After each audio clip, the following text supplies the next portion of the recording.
Mal Davi tinha passado pelo alto do monte, lá estava à sua espera Ziba, criado de Mefibosete. Ele trazia 2 jumentos carregando 200 pães, 100 bolos de uvas passas, 100 frutas da estação e uma vasilha de couro cheia de vinho.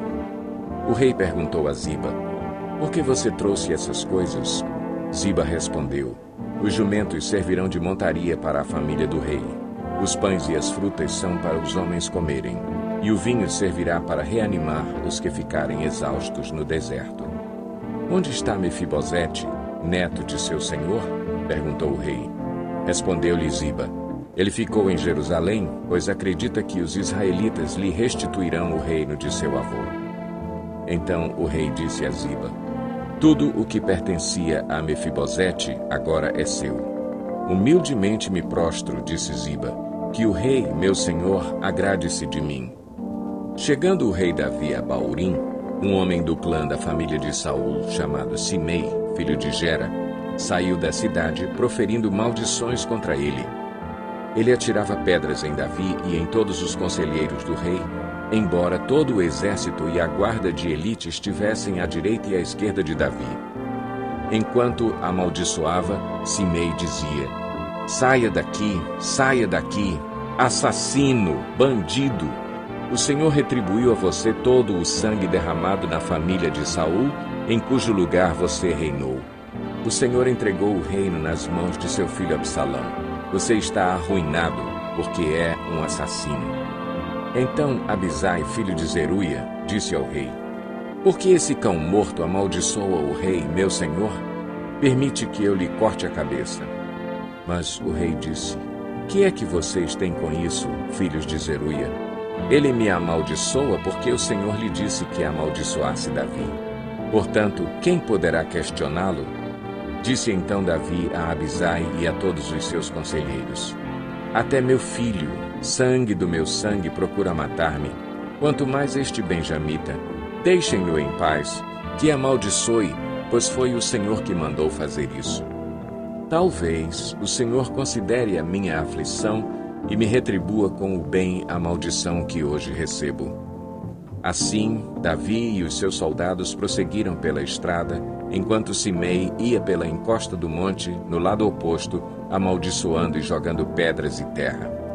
O rei e todo o povo que estava com ele chegaram exaustos a seu destino e lá descansaram.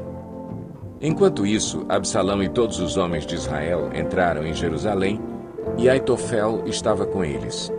Então Uzai, o arquita, amigo de Davi, aproximou-se de Absalão e exclamou: "Viva o rei! Viva o rei!" Mas Absalão disse a Uzai: "É essa a lealdade que você tem para com o seu amigo? Por que você não foi com ele?" Respondeu Uzai: "Não, sou do escolhido do Senhor, deste povo e de todos os israelitas, e com ele permanecerei. Além disso, a quem devo servir? Não deveria eu servir o filho? Assim como servi a teu pai, também te servirei." Então Absalão disse a Aitofel: "Dê-nos o seu conselho, que devemos fazer?" Aitofel respondeu: "Aconselho que tenhas relações com as concubinas de teu pai, que ele deixou para tomar conta do palácio. Então todo o Israel ficará sabendo que te tornaste repugnante para teu pai, e todos os que estão contigo se encherão de coragem." E assim armaram uma tenda no terraço do palácio para Absalão, e ele teve relações com as concubinas de seu pai à vista de todo o Israel. Naquela época, tanto Davi como Absalão consideravam os conselhos de Aitofel como se fossem a palavra do próprio Deus. Aitofel disse a Absalão: "Permite-me escolher 12.000 homens e partirei esta noite em perseguição a Davi. Eu o atacarei enquanto ele está exausto e fraco. Vou causar-lhe pânico e seu exército fugirá. Depois matarei somente o rei e trarei todo o exército de volta a ti. É somente um homem que procuras matar. Assim todo o exército ficará em paz." Esse plano pareceu bom a Absalão e a todas as autoridades de Israel. Entretanto, Absalão disse: "Chamem também Uzai, o arquita, para que ouçamos a opinião dele." Quando Uzai entrou, Absalão lhe disse: Aitofel deu-nos o conselho dele. Devemos fazer o que ele diz, ou você tem outra opinião? Uzai respondeu: O conselho que Aitofel deu, desta vez, não é bom. Sabes que o teu pai e os homens que estão com ele são guerreiros e estão furiosos como uma ursa selvagem da qual roubaram os filhotes. Além disso, teu pai é um soldado experiente e não passará a noite com o exército. Ele agora já deve estar escondido numa caverna ou em algum outro lugar. Se alguns dos teus soldados forem mortos no primeiro ataque, quem souber disso dirá: houve matança no meio do exército de Absalão. Então, até o mais bravo soldado, corajoso como leão, ficará morrendo de medo, pois todo o Israel sabe que teu pai é um guerreiro valente e que seus soldados são corajosos. Por isso, dou o seguinte conselho: que se reúnam a ti todos os homens de Israel, desde Dan até Berseba, tantos como a areia da praia, e que tu mesmo os conduzas na batalha. Então o atacaremos onde quer que ele se encontre, e cairemos sobre ele como o orvalho cai sobre a terra. Ele e todos os seus homens não escaparão. Se ele se refugiar em alguma cidade, todo o Israel levará cordas para lá, e arrastaremos aquela cidade para o vale, até que não reste ali sequer uma pequena pedra. Absalão e todos os homens de Israel consideraram o conselho de Uzai, o arquita, melhor do que o de Aitofel, pois o Senhor tinha decidido frustrar o eficiente conselho de Aitofel a fim de trazer ruína sobre Absalão. Uzai contou aos sacerdotes Zadok e Abiatar o conselho que Aitofel dera a Absalão e às autoridades de Israel, e o que ele mesmo lhes tinha aconselhado em seguida.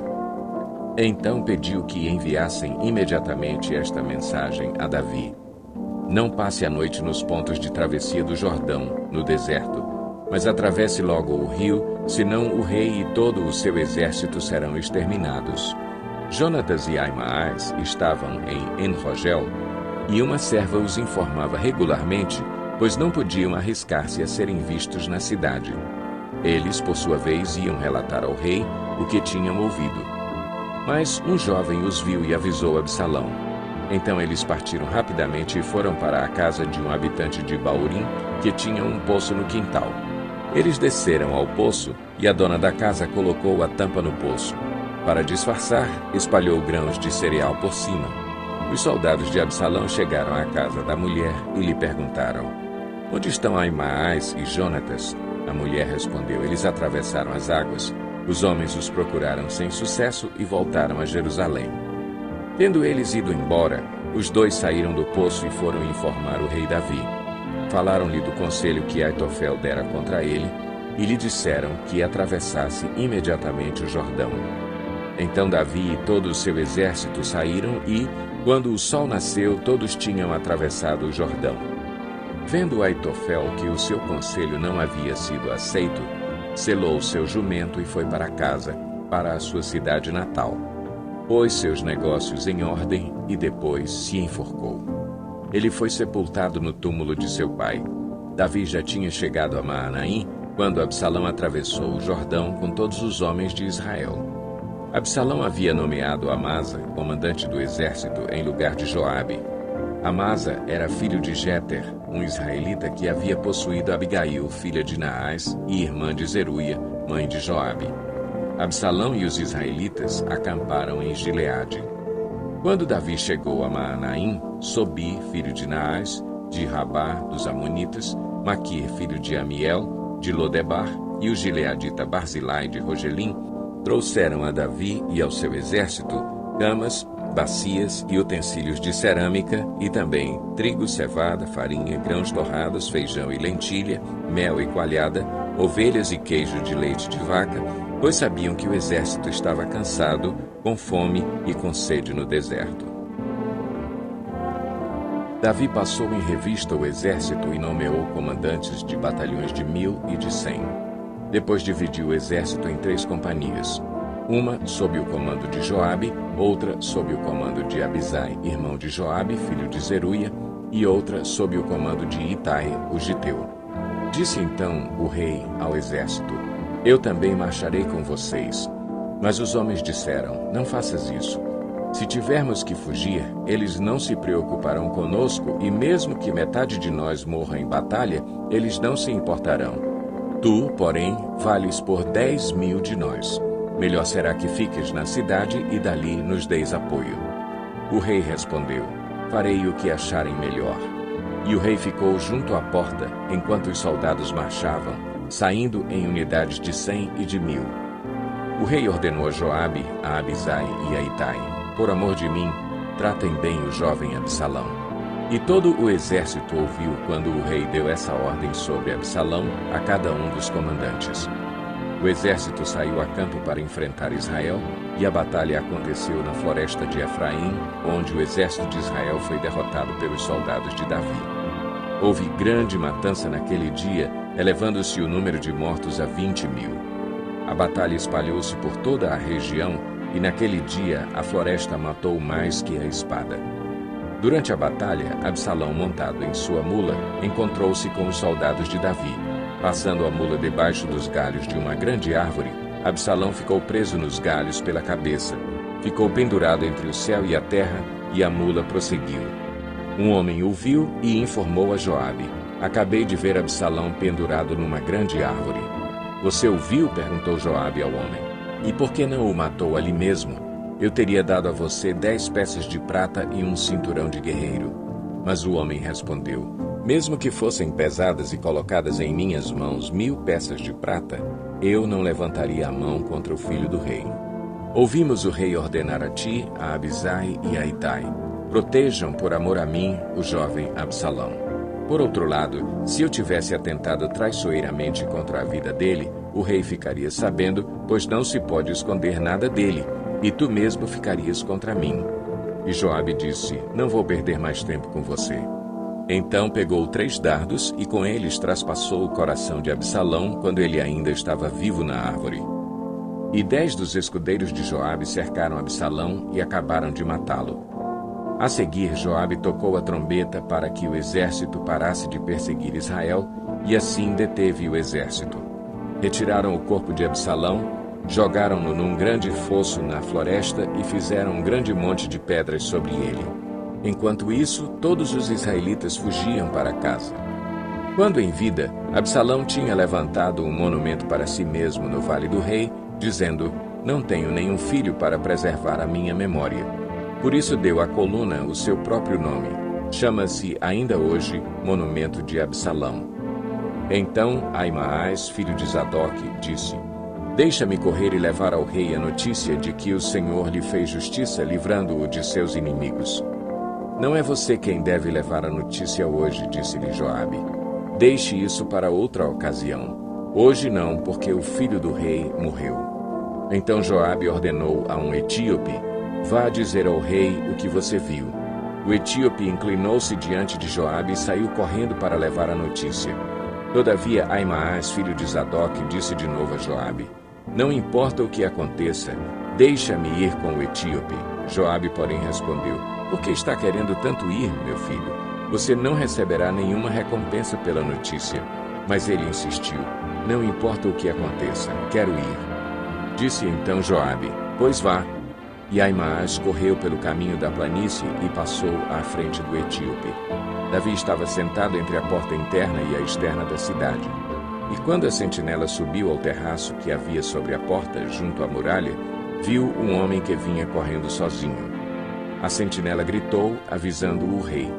O rei disse: se ele está sozinho, deve trazer boa notícia.